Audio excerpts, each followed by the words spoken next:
The first thing you noticed about Muhammad Ali in the fall of 1993 was his hands. Not the speed they once carried, not the combinations that had changed what a heavyweight could do in a ring. Just the hands themselves. They trembled now. Not violently, not dramatically. Just enough that people looked away when they saw it. The way you look away from something that feels like it shouldn't be visible. Ali was 51 years old. Parkinson's disease had been with him for a decade. Quiet at first, then less so. He still traveled. He still showed up in places the world didn't expect him. But the hands were different now, and anyone who stood close enough could see it. He had flown into Johannesburg on a Tuesday in October. No announcement, no press release, no entourage worth mentioning. A few aides, a small security detail, and the particular stillness that follows a man who has nothing left to prove to anyone in any room. South Africa was still figuring out what it was. Apartheid had been formally dismantled that year, but the country felt the way a wound feels after the bandage comes off. Better technically, but raw in places you didn't expect and couldn't predict. Nelson Mandela had been a free man for 3 years. He had just won the Nobel Peace Prize 10 days earlier, sharing it with F.W. de Klerk in a ceremony in Oslo that the world watched and then tried to make sense of.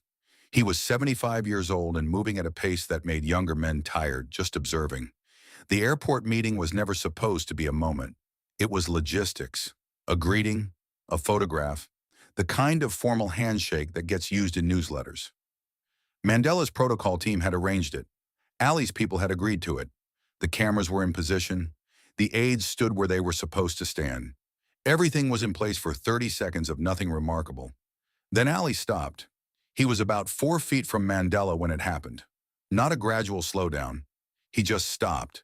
The way a man stops when he reaches the edge of something and needs a second before he steps any closer. The photographers kept shooting out of reflex. Then they stopped too. Mandela stood with his hand partially extended, his face doing something that wasn't quite surprise. It was closer to patience. He had learned a long time ago, in a cell on an island, how to wait without it costing him anything.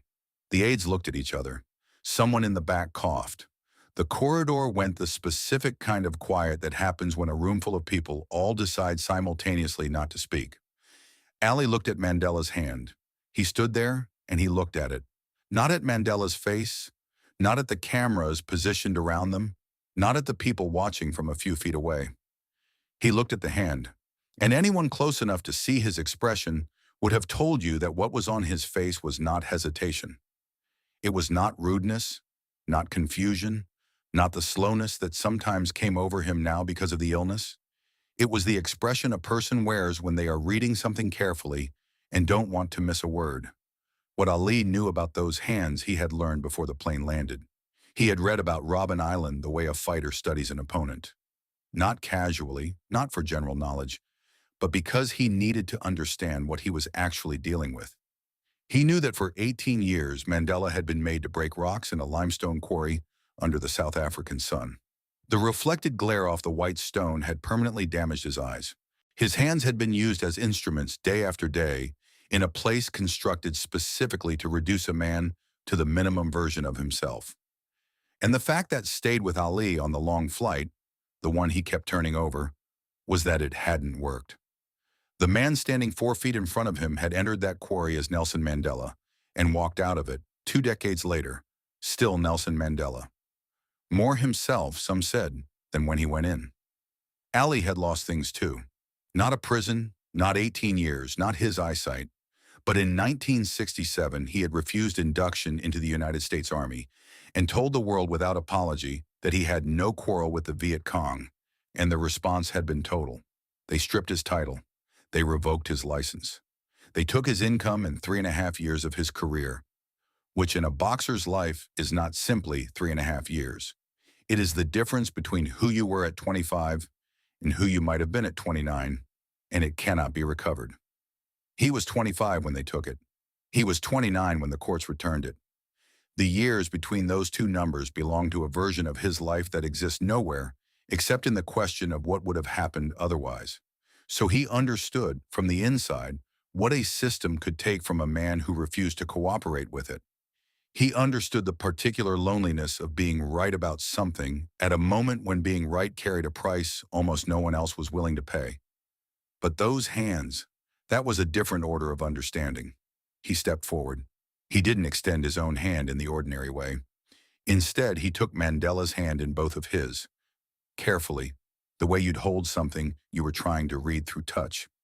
His own hands trembled slightly against the stillness of Mandela's. He leaned in and said something quietly enough that the aides couldn't hear it. The journalists couldn't hear it. The cameras recorded his mouth moving, but not the words. What he said, according to one of his own people standing 2 feet to his left, who later described it to a writer, was this: 27 years. How did these hands not break? Mandela looked at him. He was quiet for a moment. Not the pause of someone searching for the right words, but the pause of a man who had already lived the answer and was deciding how plain to make it. He said, "They did break. I just kept working with them." That was the whole answer. No philosophy attached to it, no lesson offered. A plain statement from a man who had long since stopped needing to make his pain sound more significant than it was.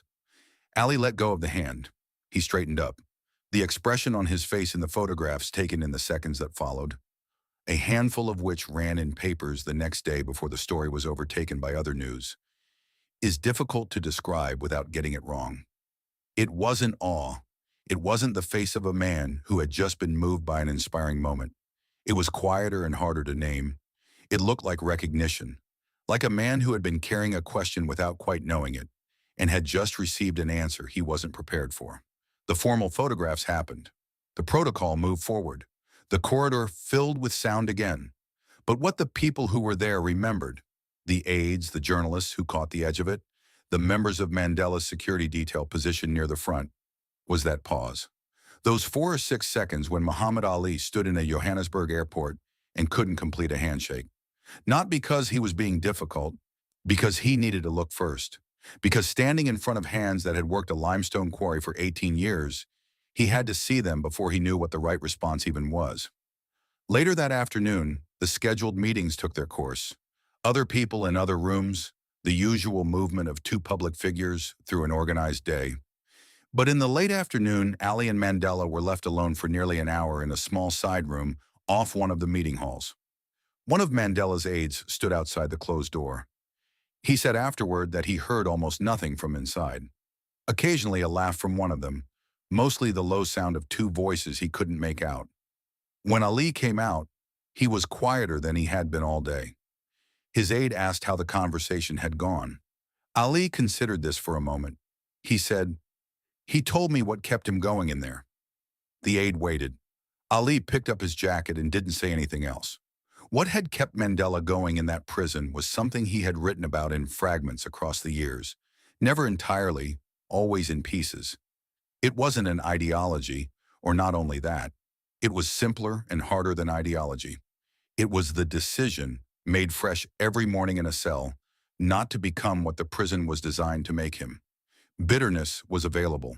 Rage was not only available, but reasonable. Despair was arguably the sanest possible response to the situation of being sentenced to life by a government that considered you less than human. Mandela had looked at all of those options across 18 years and kept choosing differently. Not because he was made of different material than other men, but because he had worked out, slowly in the limestone dust, that the moment he allowed the prison to define what was left of him was the moment they had actually won. And he was not prepared to give them that. Ali had made the same calculation in a different context. The years between 1967 and 1970, when no state athletic commission would license him and the money was gone, and he trained anyway in whatever gym would have him, were years in which he faced the same essential question. Do you become what the punishment is trying to make you, or do you refuse? He hadn't had a number in a cell. He'd had a country that decided to turn away from him for saying something true at a moment when the truth was inconvenient. The scale was different. The structure of the refusal was the same. That was what occupied the room that afternoon. Not 2 men swapping histories or performing mutual admiration. 2 men who recognized in each other a quality that doesn't have a clean name. The quality of a person who has been reduced by an external force and refused to accept the reduction as the final word. who came back not because circumstances were kind, but because the alternative was to let what had been done to them be the conclusion of the story, and neither of them could live in that ending. Mandela died in December 2013. Ali was deep into the later stages of his illness by then, his public appearances infrequent, his energy carefully rationed. He put out a statement. It was short. It said that Mandela had shown the world what it looked like when a man refused to be made smaller than he was. It said he had learned something from him that he carried. It didn't specify what.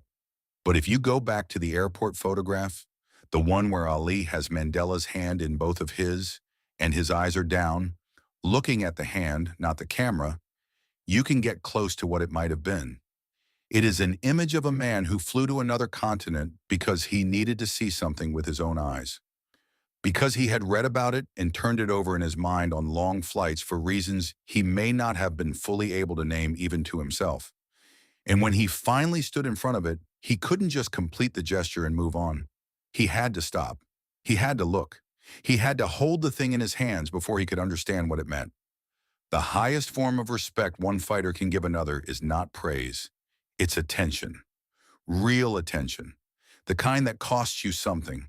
The kind that makes you stop in a public corridor with cameras running and protocol waiting and simply look at a man's hands like they contain something you need.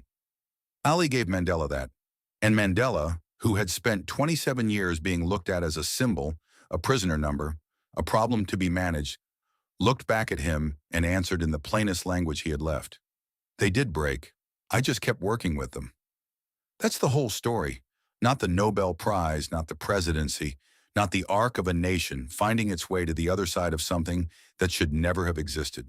Just two men in a corridor, one of them stopping, one of them waiting, and the seconds of silence between them that held more weight than anything either of them said into a microphone that year. Tell us in the comments, when the world tried to make you smaller than you were, what kept you working?